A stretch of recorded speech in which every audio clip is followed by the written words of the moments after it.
दोस्तों मैं money control का ये आर्टिकल पढ़ रहा था कि सिल्वर के ETFs सिल्वर से भी ज़्यादा महंगे हो गए हैं। वेल मैंने ट्रेडिंग व्यू पर जाकर देखा और ये डिफरेंस मैंने खुद देखा तो मुझे लगा क्या ज़बरदस्त पागलपन चल रहा है मार्केट में। ये सिल्वर का प्राइस है, ये जो आप ब्लू कलर की लाइन देख रहे हैं, ये ब्लू कलर की लाइन सिल्वर का प्राइस है। ऐसा हमेशा नहीं होता, कई बार ऐसा होता है कि जो ETFs होते हैं वो अंडर वैल्यूड भी होते हैं। बट अभी क्या हुआ है यहाँ पर देखिए, ऑलमोस्ट इस जगह से अगर आप देखते हैं 30 सितंबर, मतलब सितंबर का महीना जब से ख़त्म हुआ है, सिल्वर के अंदर ना सिर्फ प्राइस में बल्कि सिल्वर ETFs की डिमांड बहुत तेज़ी से बढ़ गई है।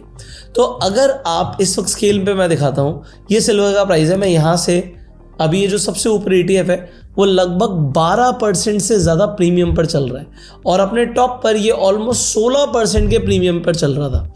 ये कौन कौन से ETFs हैं, यहाँ पर नाम भी लिखा हुआ है। ये सबसे ऊपर तो टाटा का ETF है, फिर ये ज़ीरोधा का ETF है सिल्वर केस। तो इस तरीके से जो बाज़ार में ETFs हैं, ये ज़्यादातर सिल्वर के ETFs अभी सिल्वर से भी महंगे चल रहे हैं। वेल ऐसा होना नहीं चाहिए। क्यों नहीं होना चाहिए? क्योंकि सिल्वर के ETFs को सिल्वर का ही प्राइस ट्रैक करना है। बट आपके मन में सवाल आ रहा होगा कि ऐसा क्यों होता है कि अगर सिल्वर बढ़ रही है या नहीं भी बढ़ रही, ETFs में एकदम से प्राइस इतना ज़्यादा कैसे बढ़ सकता है? कोई चीज़ मुझे 10%, 12%, 16% बाजार में महंगी क्यों मिल रही है? क्योंकि डिमांड बहुत है। लोग आके इस वक्त सिल्वर को ना सिर्फ फिजिकल मार्केट में खरीद रहे हैं, आप ज्वेलर पर भी जाओगे तो ये जो MCX का रेट आपको दिखता है, ये MCX के रेट पर आपको बाजार में सिल्वर नहीं मिलने वाली है। रीज़न क्या है? आज आप 1.5 लाख रुपए का भाव देखते हो, आपको 1.5 लाख में सिल्वर नहीं मिलेगी। क्यों नहीं मिलेगी? क्योंकि प्रीमियम चल रहा है बाजार में भी। अब हाजिर बाजार में प्रीमियम चल रहा है तो ETFs पर भी प्रीमियम आ गया है। सो अगर सवाल आपके मन में ये है कि क्या मुझे ETF खरीद लेने चाहिए, आंसर है आपका लॉस निश्चित है। लॉस होगा ही होगा। क्यों होगा? क्योंकि यहाँ पर पहले ही प्रीमियम है। अगर सिल्वर का प्राइस 10-12% ऊपर भी चला जाएगा तब भी आपको 1 रुपये का फायदा नहीं होगा। हाँ, सिल्वर को अगर आप 10% ऊपर बढ़ता हुआ भी देखते हैं तब भी सिल्वर का ETF पहले ही महंगा है भाई, कोई फायदा नहीं होगा। उल्टा अगर सिल्वर का प्राइस थोड़ा सा भी गिरा तो ये प्रीमियम जो है क्रैश कर जाएंगे और इन्वेस्टर्स का नुकसान होगा ही होगा, कोई रोक नहीं सकता। मैं आपको यहाँ पर दिखाता हूँ। सो हम आप स्टॉक्स पर हैं तो यहाँ पर अगर आप देखोगे कंपैरिजन है, ये सिल्वर है, ये सिल्वर आपको दिख रही है 1,46,000 ऑलमोस्ट 700 का प्राइस है, ये MCX का प्राइस है। तो मैंने एक कंपैरिजन किया कि 22 तारीख से 22 अगस्त से जो एक डिप आया था, उस डिप के बाद जो सिल्वर ने हाई लगाया वो कितने परसेंट का रिटर्न होता है। तो रिटर्न सामने आया 37.74% का रिटर्न है। बट यहीं पर आप कंपैरिजन में देखते हो, ये ETFs हैं, आप 58% का रिटर्न, 54% का रिटर्न, 52% का रिटर्न, मतलब सिल्वर के रिटर्न से ज़्यादा रिटर्न सिल्वर के ETFs ने दे दिया है ऑलरेडी। तो अगर आप सिल्वर खरीद के बैठे हैं तो वेल एंड गुड, आप प्रीमियम एंजॉय कर रहे हो। मैं देखता हूँ मेरे इस अकाउंट में सिल्वर पड़ा है क्या, होल्डिंग्स, हाँ, तो मेरे बेचने का टाइम आ गया। मेरे पास 46% का रिटर्न दिखा रहा है सिल्वर पर, 46.9% मेरी एवरेज से। तो मैं एवरेज करता रहता हूँ, आपको पता है। But this is a time, मतलब अब सोचने वाली बात आ गई है क्योंकि सिल्वर जो है काफ़ी ज़्यादा ऑलरेडी बढ़ चुकी है। Now it is the time to think about it. तो ये जो आप देख रहे हो, एक कोटक की सिल्वर है, ये ज़ीरोधा की सिल्वर है, ये ETFs है बेसिकली। तो ये ICICI का आप सिल्वर देख रहे हो। तो यहाँ पर ये अलग अलग सिल्वर की ETFs हैं। आप इस वक्त कोई भी ETF खरीदने जाओगे आपको उस पर प्रीमियम दिखेगा। अब यहाँ पर आपको एक ज़बरदस्त ऑब्जर्वेशन मैं आपको दिखाता हूँ, आपको देखकर ही समझ आएगा। तो यहाँ पर देखिए, ये MCX पर जो सिल्वर ट्रेड होता है, ये 9 तारीख को जो सिल्वर है ये 2.3% गिर गया था, ठीक है।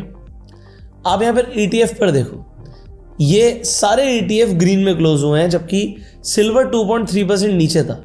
यहाँ पर आप देखोगे 8% ऊपर, सिल्वर 2% टूट गया है, बट ज़ीरोधा पे का जो सिल्वर का ETF है सिल्वर केस, वो 8% ऊपर था। कोटक का जो ETF है वो लगभग 3% ऊपर क्लोज हुआ। ये सिल्वर ऐड है, ये 4% ऊपर क्लोज हुआ, जबकि 2% सिल्वर MCX पर गिर गया था। उससे पहले भी सेम कहानी। तो यहाँ पर आप देखोगे 1% नीचे है, बट इस जगह पर अगर आप जाकर देखोगे तो ये एक्चुअल में +0.6 है। यहाँ पे +0.5 है और सेम ये डेट थी हमारी 7 अक्टूबर, तो 7 अक्टूबर को यहाँ पे भी प्लस है। ETFs बढ़ते जा रहे हैं जबकि सिल्वर ने करेक्शन दिखाया। अब आने वाले टाइम में आप लोगों के लिए एक चेतावनी है। अगर आपके पास सिल्वर ETFs हैं और आप उस पर रिटर्न देख रहे हो, एग्जांपल मेरे अकाउंट में भी सिल्वर ETF है, अब मेरे अकाउंट में सिल्वर ETF है 46-47% की रिटर्न दिखा रही है। मैं बहुत लॉन्ग टर्म के लिए इन्वेस्ट करता हूँ तो इतना सोच नहीं रहा, बट अगर आपने हाल फिलहाल में इन्वेस्ट किया होगा तो यहाँ से 10% कभी भी गायब हो सकता है। मतलब मेरे अकाउंट में भी 46-47% की रिटर्न है, ये सीधा 36, 37, 35% पे आ जाएगी। जबकि सिल्वर अगर कहीं मूव नहीं करेगा तब भी, सिल्वर ने मूव नहीं किया तब भी, सिल्वर 1.5 लाख पर रही तब भी मेरे यहाँ पर 10% की रिटर्न गायब हो जाएगी। तो मुझे जो भी यहाँ पे पैसा बन रहा है, जो प्रॉफिट बन रहा है, उसका 10% गायब हो जाएगा। ये गायब इसीलिए हो जाएगा क्योंकि ETF प्रीमियम पर चलते हैं। हाँ, ETF डिस्काउंट पर भी चलते हैं, ऐसा नहीं कि हमेशा ही प्रीमियम होता है। यहाँ पे ये लाइन देखिए, ये प्राइस है, ये ब्लू कलर का प्राइस है। तो ऐसा कई बार होगा कि प्राइस ऊपर निकल जाएगा और ETF सस्ते होंगे। वो टाइम होता है ETFs को खरीदने का। बाइंग ऑन डिप आप करते रहिए, आप पैसा बना लेंगे, बट इस वीडियो में मैंने आपको वार्निंग दी है। अब दोस्तों एक सबसे कमाल की चीज़ मैं आपको बताता हूँ जो आपको कोई नहीं बताएगा। अगर आप ETFs बाय करते हो, मैं आपको खुद बोलता हूँ कि आपको ETFs खरीदने चाहिए, आपको ETFs में इन्वेस्टमेंट करना चाहिए। जब भी मार्केट गिरती है, डिप में आप ETFs खरीदिए। अब डिप में जब आप ETF खरीदते हैं तो फ़ायदा क्या होता है, जब डिप आती है तो ETF सस्ते हो जाते हैं क्योंकि डिमांड नहीं होती, लोग अपने ETF बेच रहे होते हैं किसी भी भाव पर, तो बहुत ज़्यादा चांसेस होते हैं कि आपको ETF एक गिरे हुए रेट पे मिलेगा। जैसे मैंने आपको सिल्वर में भी दिखाया कि सिल्वर के प्राइस से नीचे भी ETF का भाव जा सकता है। तो ऐसे ETFs में होता है। बट जब मार्केट भागती है ना तो ETF में डिमांड आ जाती है। जब ETF में डिमांड आती है तो आपके भाव के ऊपर जो मार्केट में किसी भी स्टॉक का या इंडेक्स का प्राइस चल रहा होगा, कमोडिटी का प्राइस चल रहा होगा, उससे ज़्यादा प्रीमियम पर ETF पहुंच जाते हैं। तो मार्केट की रिटर्न से ज़्यादा रिटर्न कभी कभी आपको दिखती है। मैं आपको एग्जांपल दिखाता हूँ। मेरे अकाउंट में भी ये ETF है, इसलिए मैं आपको ये दिखा रहा हूँ। तो मेरे पास जैसे नैस्डैक का मोतीलाल ओसवाल का एक ETF है। अभी यहाँ पर आप देखोगे एक प्राइस डिस्पैरिटी आ गई है। जैसे ही सितंबर खत्म हुआ, मुझे नहीं पता सितंबर के बाद क्या हुआ, अक्टूबर में आग लग गई, ये बिल्कुल चिपक के चल रहा था प्राइस। तो जितना NAV है उसके आसपास प्राइस चल रहा था। अक्टूबर आते ही प्राइस ने ब्लास्ट करना शुरू कर दिया, NAV से ऊपर चला गया, 21% ऊपर चला गया और अभी भी ऊपर ही है। तो अगर मैं आपको मेरे अकाउंट में दिखाऊं तो यहाँ पे नैस्डैक होना चाहिए, इरा, ठीक है। तो अभी नैस्डैक पे 30% की रिटर्न चल रही है मेरी। रियल रिटर्न 30% नहीं है दोस्तों, ये इन्फ्लेटेड रिटर्न है। तो क्योंकि मैंने ETF को खरीदा, जब भी गिर रहा था खरीदा, अब मैंने होल्ड किया हुआ है, तो यहाँ पर मैं पहले भी 40% की रिटर्न देख चुका हूँ। रिटर्न क्यों आ जाती है? क्योंकि प्राइस का एकदम से स्पाइक आ जाता है।